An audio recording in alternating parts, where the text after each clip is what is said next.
Muito boa tarde para você que está com a gente na UniFM. A partir de agora, eu, Ângela Luvisoto, fico com você e trago muita informação da área da tecnologia, do conhecimento, da pesquisa, da inovação, do empreendedorismo e da cultura. Sejam todos muito bem-vindos à Uni Inova, o seu canal de jornalismo que discute o que acontece no presente e que vai impactar o futuro.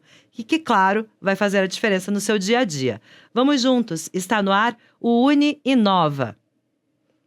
E a gente sempre começa esse programa com um convidado ou convidados especiais aqui no estúdio. E hoje, quem está comigo aqui vai bater um papo com a gente é a Cris Alessi. A Cris é diretora de projetos da Funpar e também é consultora de inovação e transformação digital, investidora anjo e conselheira corporativa. Seja muito bem-vinda, Cris. Obrigada, Ângela.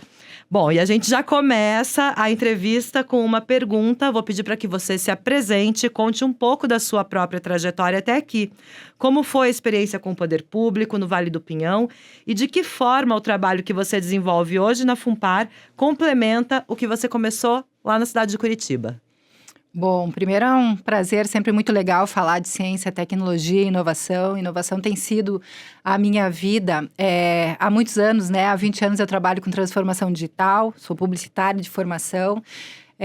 Passei os últimos 7 anos no poder público, né? Os últimos 10 anos no poder público, os últimos 7 na Prefeitura de Curitiba, onde eu era presidente da Agência Curitiba de Desenvolvimento e Inovação, onde nós começamos, né, e consolidamos a cidade de Curitiba como a cidade mais inteligente do Brasil e a cidade mais inteligente do mundo também, eleita em 2023, com o projeto de inovação do Vale do Pinhão. Como você falou, o Vale do Pinhão foi a consolidação de um ecossistema de inovação que tem o poder público, as universidades e as empresas coordenando, colaborando, planejando junto um futuro que leve em conta, sim, a tecnologia e o avanço tecnológico, mas principalmente leva em conta arranjos diferenciados que precisam acontecer para que a gente enfrente e trabalhe nesse mundo cada vez mais tecnológico, cada vez mais acelerado. Então,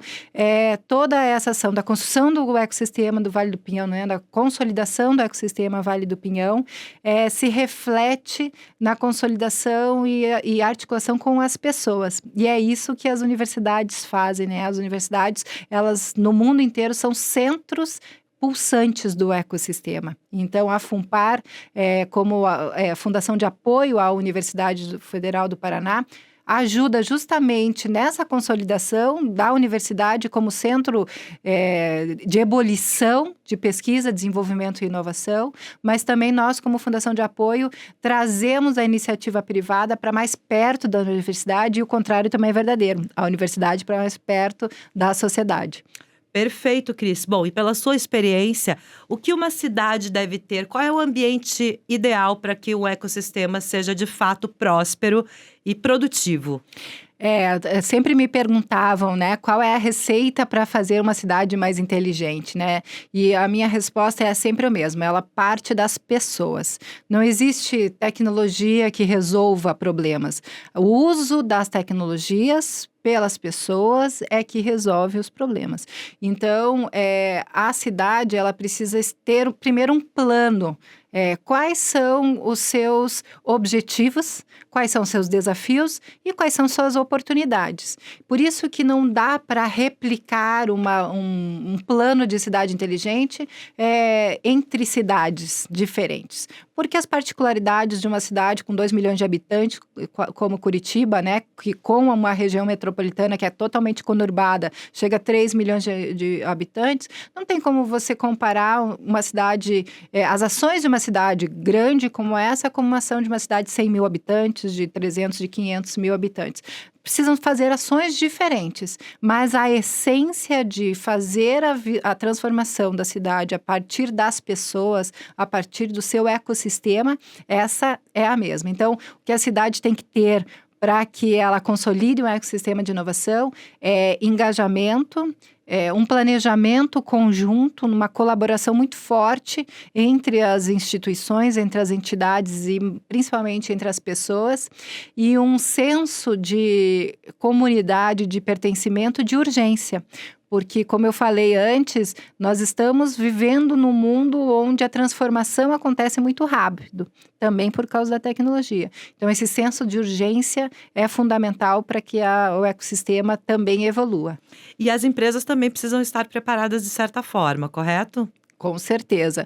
A gente fala que um ecossistema é composto por várias camadas, né? Então, o setor público é fundamental. E quando a gente fala setor público, a gente tem que falar dos governos municipais, dos governos estaduais e do governo federal em apoio a isso. A gente tem que falar do setor executivo, do legislativo e do judiciário. Então, são todas as instâncias do setor público. Quando a gente fala das universidades, né, da academia como uma das hélices, um dos atores importantes, a gente está falando de uma universidade como a Universidade Federal do Paraná, né, uma universidade com pesquisa e desenvolvimento, mas também das escolas, também das instituições de ensino no geral, porque a educação é fundamental para todo o processo. O conhecimento tem que estar sempre presente, né? Sempre presente. E o setor produtivo, né? Que eu não gosto muito desse nome, porque parece que os outros não produzem, né? Mas o setor privado com as empresas e as empresas de todos os tamanhos. A gente precisa da grande indústria e a gente precisa do pequeno empresário. É isso que eu ia te perguntar. Todas as empresas, desde o microempresário até o industrial, precisam estar engajados nesse ecossistema. Precisam estar engajados, precisam colocar a sua necessidade naquele ecossistema. Então, é diferente a necessidade de um pequeno empresário de uma grande indústria. As duas necessidades são importantes, correto? Sim. Então, a visão de do pequeno empreendedor, que precisa também de incentivos fiscais, precisa que a cidade funcione para que ele possa trabalhar tranquilamente, precisa que o cliente esteja ali, é diferente de uma grande indústria que precisa de mão de obra, que precisa de infraestrutura urbana para que ela esteja bem instalada na cidade. São necessidades diferentes, as duas são importantes. Perfeito. Agora vamos falar um pouquinho da FUNPAR.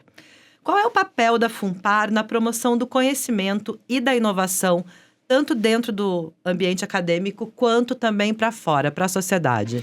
As fundações de apoio, elas são fundamentais porque elas articulam e executam a pesquisa e desenvolvimento da universidade. Então, ela facilita a tramitação da execução dessas pesquisas. Então, para o ouvinte que não conhece muito a dinâmica, né, da pesquisa e desenvolvimento dentro da universidade, então tem um pesquisador, um grupo de pesquisadores, um laboratório específico dentro da universidade. Esses pesquisadores desenvolvem uma linha de pesquisa. Vamos falar sobre análise de água, de poluição ou de hidrogênio verde, enfim, né? Qualquer linha de pesquisa que tenha. Essa linha de pesquisa precisa de um financiamento. Esses arranjos de financiamento são diversos. Eles podem vir do setor público, existem instituições de apoio à pesquisa, né, que incorporam valores para a pesquisa, como uma FINEP, o CNPq. Ele pode ser um investimento governamental, os governos podem aportar recurso.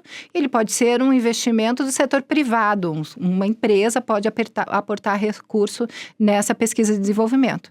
Para que isso aconteça, é um processo, vamos dizer, burocrático no bom sentido. Você tem que fazer contratação, você tem que contratar recursos, você tem que trazer insumos, você tem que ter hora de pessoal, você tem que ter viagem. As fundações, elas organizam, elas gerenciam todos esses recursos para as universidades. Só que não é só isso.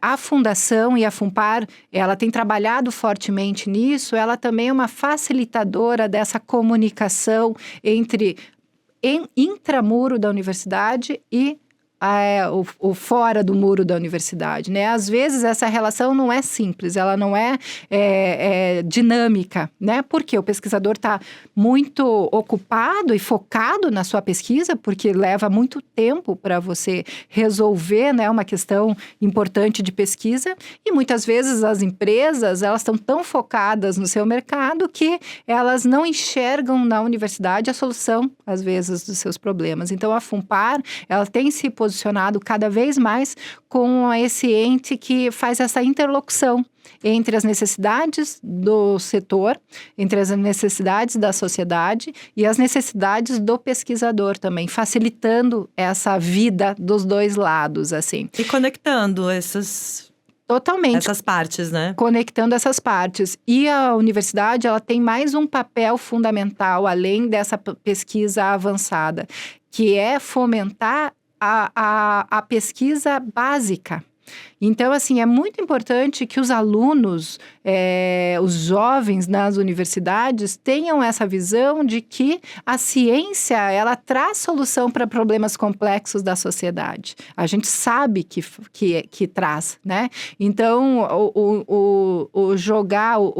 o fazer com que as pessoas, os alunos, os estudantes tenham a vontade e a curiosidade da pesquisa, em pesquisar, em descobrir algo novo, faz com que um país avance. Porque o país precisa avançar em pesquisa e desenvolvimento próprio, em tecnologias próprias. Nós temos que ser protagonistas da mudança como país. E isso começa nos conhecimentos que estão dentro das universidades. Perfeito, Cris. Bom, e um dos papéis da FUNPAR, né? A FUNPAR tem como missão fazer essa aproximação mesmo da universidade com a sociedade, mas a gente sabe que os recursos destinados para a pesquisa científica e para o desenvolvimento de tecnologia dentro das universidades ainda é muito escasso no Brasil. De que forma que a FUNPAR vem driblando esse contexto nacional e tentando fazer com que novos recursos cheguem até dentro da universidade? Às vezes não é nem a questão do recurso escasso, né? Com certeza o país investe menos em pesquisa e desenvolvimento do que deveria. E países evoluídos investem muito em pesquisa e desenvolvimento, porque eu já falei aqui, é uma forma do país se desenvolver e ser competitivo com relação ao mundo. Mas, às vezes, o problema não é a falta de recurso, é o acesso a esse recurso. Então, esse é um dos papéis importantes da FUNPAR, facilitar esse acesso ao recurso, sendo interlocutora, inclusive junto aos órgãos de fomento, para que esses editais, né, geralmente são editais que ficam abertos, estão abertos com relação específica a pesquisas, eles cheguem na mão do pesquisador dentro da universidade. Então, nós temos um departamento, a FUNPAR tem um departamento que fica o tempo todo fazendo essa varredura entre os editais que estão abertos e direcionando esses editais para dentro da universidade, para os pesquisadores. Mas também buscando outras fontes de recurso, como as empresariais. Como eu falei, né, a gente tem visto cada vez mais, e é importante, que as empresas também fomentem a pesquisa e desenvolvimento dentro das universidades. E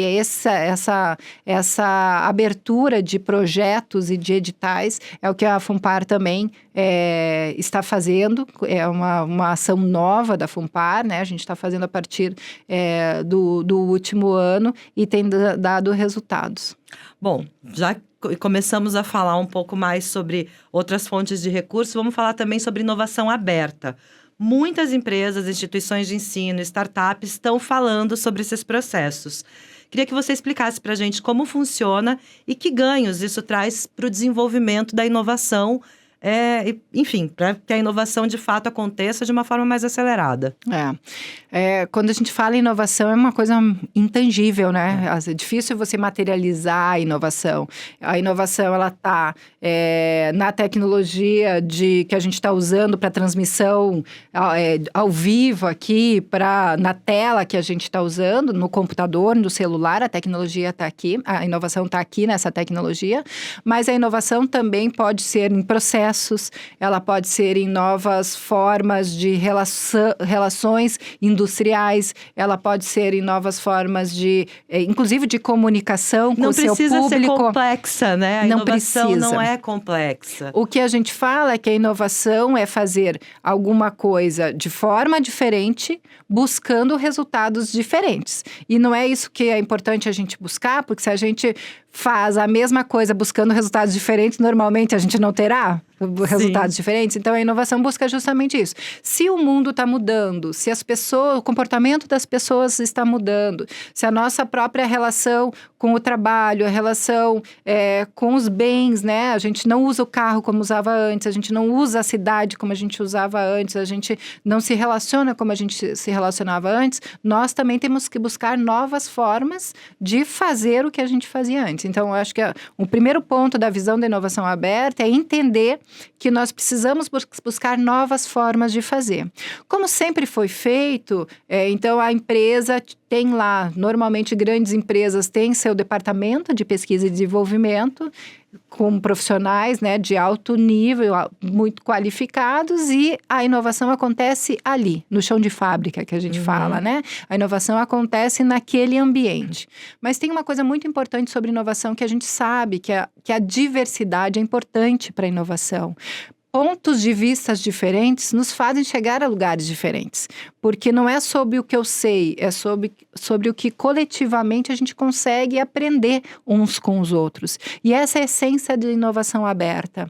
É você colocar um problema e não definir a solução antes de fazer com que aquele problema passe sob o ponto de vista de várias pessoas e várias instituições diferentes. Por isso que as startups são importantes, porque elas têm uma visão ágil sobre uma problemática, né? E metodologias mais rápidas de chegar a soluções que facilitam a inovação dentro das grandes indústrias, que têm processos mais engessados, mais, né? Uma visão um pouco mais compartimentalizada das coisas, e também da universidade, daquele pesquisador que talvez não tenha aplicado aquilo na prática, mas na teoria já fez 1000 estudos, 1000 simulações, e quando aplica aquilo na prática, todo mundo ganha. Essa é a essência da inovação aberta.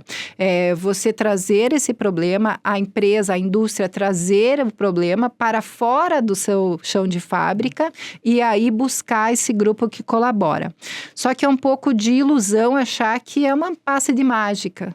É cultural, né, Cris? E aí você entra num segundo ponto que é fundamental sobre a colaboração. Você também precisa trazer a cultura da inovação para todos os entes. É natural você olhar para uma startup, né, uma empresa de base tecnológica, e ela já ter essa cultura, né, não só nos funcionários, nos seus líderes, né, nos CEOs, eles têm essa visão, porque ela nasceu com essa visão de inovação. Já é mais difícil ser uma coisa natural que essa cultura de inovação esteja já implementada em 100% da universidade, dos pesquisadores, ou em 100% das empresas. Então, antes de trabalhar com a inovação aberta, nós precisamos fazer um trabalho muito forte sobre a cultura de inovação, porque a inovação não é plug and play, né? Você não coloca na tomada e já sai funcionando, é um processo que você constrói. Então, a inovação aberta dá muito resultado. Eu, de fato, acredito que ela é a solução rápida para muitos problemas que nós temos, né, industriais, enfim, problemas de processos. Eu acredito que a inovação aberta pode avançar muito o setor, principalmente industrial, as grandes empresas do Brasil, mas não acredito na inovação aberta como, vamos fazer aí, trazer as startups aqui para dentro e fazer uma semana tudo. Que vai resolver. Não vai resolver, né? Precisa trabalhar a cultura antes para que a empresa esteja preparada para a inovação aberta. Mas, de fato, a inovação aberta é uma janela muito promissora de inovação para o mercado privado. Bom, e a gente vem falando de cultura e volta a falar um pouco da cidade de Curitiba, que é um celeiro riquíssimo de startups, inclusive com unicórnios listados. Quem vive o mundo das startups sempre acaba falando de Curitiba. Isso tem a ver com a cultura da cidade? E que outras características, na sua opinião, torna Curitiba uma cidade tão atraente para esses empreendedores, tanto empreendedores de empresas de todos os tamanhos, como também esse pessoal que está começando sua startup, que quer fazer um negócio de tecnologia. Sim, Curitiba ela se destacou principalmente pelo projeto do Vale do Pinhão, né? Porque o ambiente conector, como eu falei no começo, né, desse ecossistema, ele cria uma base, né, que cria uma malha que facilita que essas empresas cresçam, se desenvolvam, né? Não é que você cria a startup por causa do ecossistema, a startup existe. Então, Curitiba, no teu exemplo que você deu, ela tem hoje 3 dos unicórnios brasileiros. O Brasil tem, creio eu que agora, em 2024, uns 20 unicórnios, 22 unicórnios. Curitiba tem 3 desses unicórnios, então... É muito para uma cidade que está fora do eixo Rio-São Paulo. Né? São Paulo tem 70% dessa quantidade. Mas é a única cidade que tem unicórnios no sul do Brasil. E o que são os unicórnios, né? São as startups que têm valor de $1 bilhão.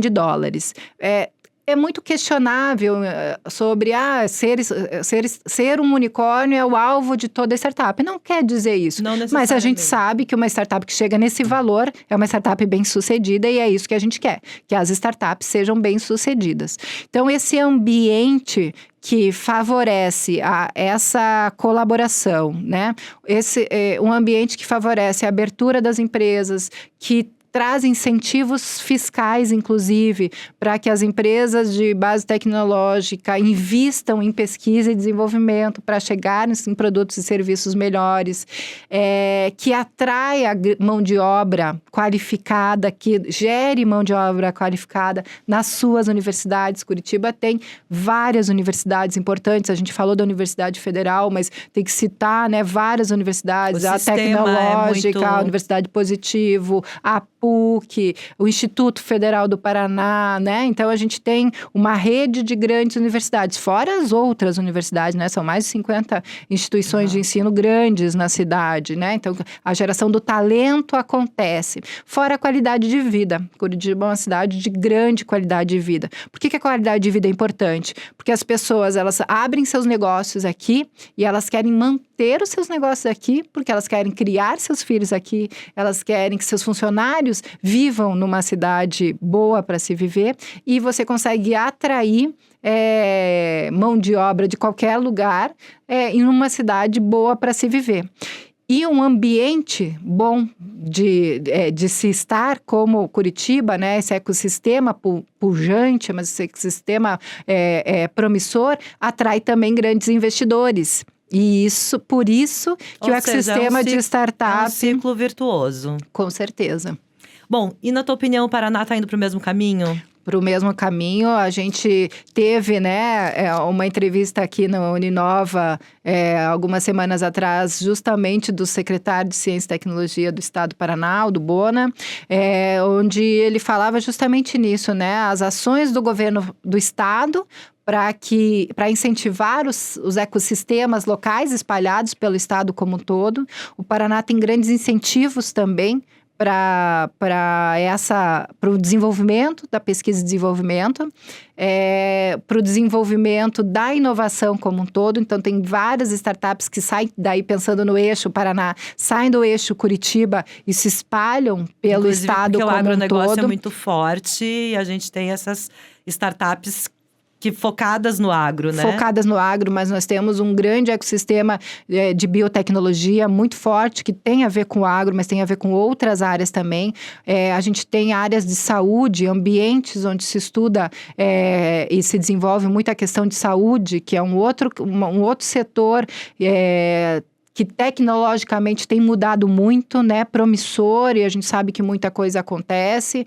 A gente tem a questão da indústria automotiva muito forte, se desenvolvendo tecnologicamente também, então na questão da IoT, na questão de conectividade. Então, de fato, o Paraná, ele se prepara para ser o estado mais potente do Brasil com relação a ecossistemas e a inovação tecnológica. E nesse momento aqui na Funpar, você consegue enxergar isso de uma forma muito macro, né, Cris? Porque vocês lidam com projetos não só do Paraná, mas do Brasil inteiro. Queria que Sim. você listasse aí alguns projetos que a Funpar já realizou e vem realizando, que merecem que se tornem de conhecimento público dos nossos ouvintes e que apontem aí o que deve acontecer num futuro próximo. Bom, é muito legal e eu acredito muito, assim, como diretora da Funpar, eu falo que a minha... São dois papéis, né? O primeiro é um papel de fomentar, estar próximo da onde a pesquisa acontece, porque como eu falei, eu acho que a gente tem um dever pessoal, né? Todos nós temos esse dever de fomentar os talentos, de apoiar os talentos e fazer com que esses talentos se desenvolvam. E, por outro lado, desenvolver o ambiente como um todo a partir do desenvolvimento da pesquisa e da ciência, né? Então, é uma construção macro, como você falou, mas com ações muito pontuais, né? Então, eu posso citar, a gente tem dentro da Universidade Federal um setor muito importante que estuda hidrogênio. Hidrogênio verde, né? É uma via de futuro. O mundo está falando sobre isso. E se a gente for falar de sustentabilidade, tem várias outras pesquisas, né, sobre o ponto de sustentabilidade, mas na questão de hidrogênio verde a gente tem uma linha de pesquisa muito importante e uma luta para esse setor colocar o Paraná como protagonista dessa pesquisa no Brasil. Eu acho que essa é uma pesquisa fundamental e que precisa ser desenvolvida e tem, né, um trabalho bastante forte sobre isso. A gente tem uma área de biotecnologia, o setor de biotecnologia da Universidade Federal é sensacional. A gente tem, né, professores referência mundialmente falando, né, referências mundiais aí muito importantes. Então, a biotecnologia é uma outra área que é uma frente de futuro, é uma das engenharias novas, né? Então, se a gente for ver, é uma das engenharias mais novinhas ali do complexo do setor de engenharias, mas tem trabalhado e tem despontado no mundo inteiro como um setor que vai resolver a questão de carbono, que vai resolver a questão do alimento, que está estudando e trabalhando na questão de bio mesmo, né? De trabalhar as frentes tecnológicas dentro do setor de biológicas. Então, é um setor muito importante. No setor de saúde, né? Saúde tem muitas pesquisas importantes, fundamentais, de vacinas, de questões mais de medicamentos importantes. E no setor de tecnologia, a gente tem uma frente importante sobre internet das coisas, sobre inteligência artificial. A gente sabe que a inteligência artificial, ela é uma tecnologia que ela será cada vez mais transversal a todas as áreas. Uhum. Assim como a gente falava da internet lá atrás, e lá atrás eu estou falando de 20 anos apenas atrás, que a internet iria conectar, iria atuar em todos os setores, a inteligência artificial também vai atuar em todos os setores. Não é por menos do que isso, que a gente está discutindo sobre legislações de inteligência artificial, que a gente está discutindo sobre grandes empresas, né, que têm produtos de inteligência artificial. Então, a inteligência artificial é uma outra temática que a universidade tem desenvolvido muito fortemente, que a Funpar se envolve em várias, quase todas dessas pesquisas, e é uma área promissora dentro da universidade. Perfeito. E para a gente encerrar, Cris, vou fazer uma última pergunta que é um pouco mais filosófica. Quando você pensa num futuro com foco na inovação, o que vem na sua cabeça? Pessoas.